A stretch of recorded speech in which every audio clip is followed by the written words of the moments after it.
456। अच्छा, यहाँ मान के चलिए सबसे कम नंबर कौन लाए हैं? यहां में से 400 लाए होंगे। मैंने प्रैक्टिस का बात किया।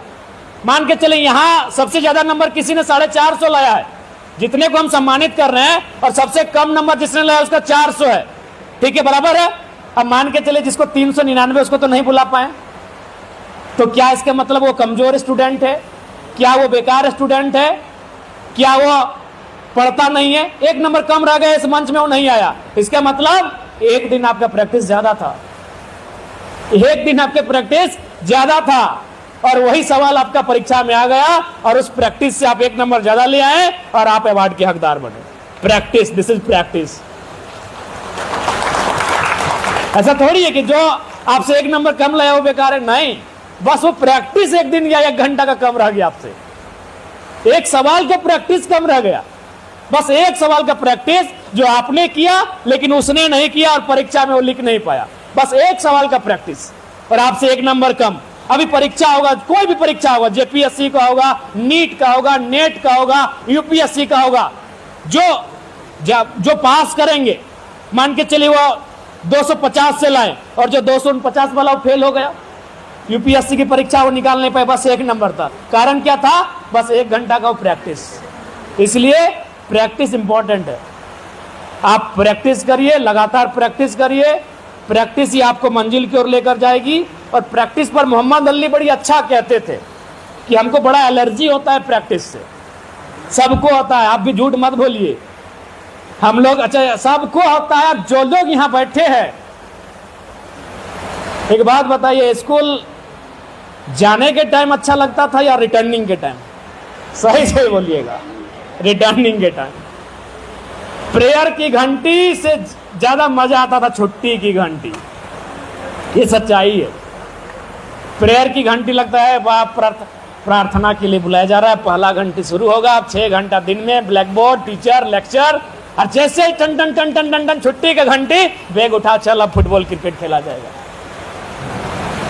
तो वही मोहम्मद अली कहते थे कि हमको बड़ा एलर्जी होता है, लेकिन हमको भी मालूम है कि आज अगर सामना कर लिए इन चीजों का, आज अगर सामना कर लिए इन परिस्थितियों का, तो एक दिन हम चैंपियन बनेंगे। तो आपको चैंपियन बनना है तो सामना करना होगा इन परिस्थितियों का। जिनको जिनको चैंपियन बनना है, आज की इस परिस्थितियों का सामना करना होगा, मुकाबला करना होगा। आप तैयार हैं? आप तैयार हैं प्यारे बच्चों? तैयार ही नहीं? हाँ, तैयार रही हो, ठीक हो भाई? ठीक है प्यारे बच्चों, हमारा अंतिम संदेश अपने जीवन का एक छोटा सा अनुभव के साथ, कि जब हम कतरास कॉलेज कतरासगढ़ से इंटर ऑफ साइंस की परीक्षा को पास किए थे, और उसके बाद हमने केमिस्ट्री ऑनर्स के साथ bachelor of science Rajganj degree college में एडमिशन लिया था, तो एक टाइम आया कि 1600 रुपये फॉर्म फिलअप या रजिस्ट्रेशन था, याद नहीं, आज से 15 साल पुराना किस्सा है। हम नहीं दे पाए तो घर में आए, अपनी माँ से कहा कि स्कूल में मास्टर मांग ले हो, 1500-1600 टका लाग रहा लो, फॉर्म फिलअप भर रहा लो। तो माँ ने कहा कि अभी नरेगा का काम है, रानी थान में हम मिट्टी काट, वहाँ लोगों जो मिट्टी काटते हैं उनको पानी पिलाए हैं, तो मास्टर रोल वगैरह बन गया है, कुछ दिनों में हमारा पेमेंट आ जाएगा, आपको हम दे देंगे, हमारी माँ का कहना था। तो हमने कहा कि अब इंटर ऑफ साइंस तो किसी तरह कर लिए, अब जिस परिवार से हम ताल्लुक रख रहे हैं, धनबाद अब जाना होगा कोचिंग के लिए, राजगंज से उपाय भी नहीं हो रहा है, तो वहाँ बड़ा टफ हो जाएगा। तो हमने मात्र 1600 रुपये के लिए अपना ऑनर्स को बदल दिया। उस दिन हमने केमिस्ट्री ऑनर्स 1 साल करने के बाद, एक परीक्षा के बाद हमने इंग्लिश ऑनर्स करा लिया। तो इसलिए उस अनुभव के आधार पर हम ये कहेंगे कि यदि आपके जीवन में ऐसा नौबत आए कि आपको 2-4 हज़ार रुपयों के लिए अपनी पढ़ाई से कुछ पल के लिए समझौता करना पड़े, आप बेहिचक हमें याद करिएगा, आपको समझौता करने हम नहीं देंगे।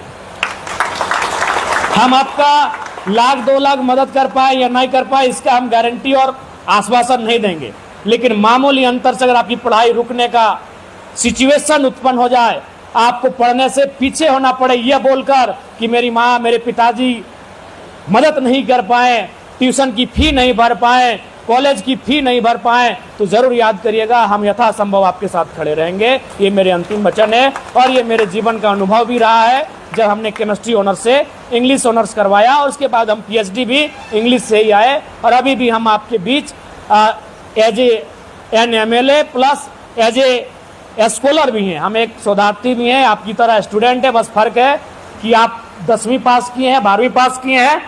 2-3 महीना में हमें लगता है हमारी PhD कंप्लीट हो जाएगी और जयराम कुमार महतो से हम डॉक्टर जयराम कुमार महतो के नाम से जाने भी जाएंगे।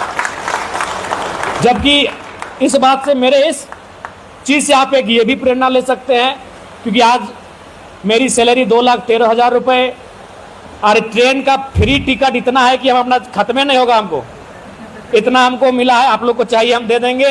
यानी हर प्रकार की सुविधा, ट्रेन की सुविधा, एरोप्लेन की सुविधा, उसके बाद भी हम अपनी PhD को पूरा कर रहे हैं। जबकि लोग जानते हैं नौकरी लेने के बाद पढ़ाई छोड़ देते हैं कि अब नौकरी खातिर पढ़ा लिए है, नौकरी न करे खातिर पढ़ा लिए।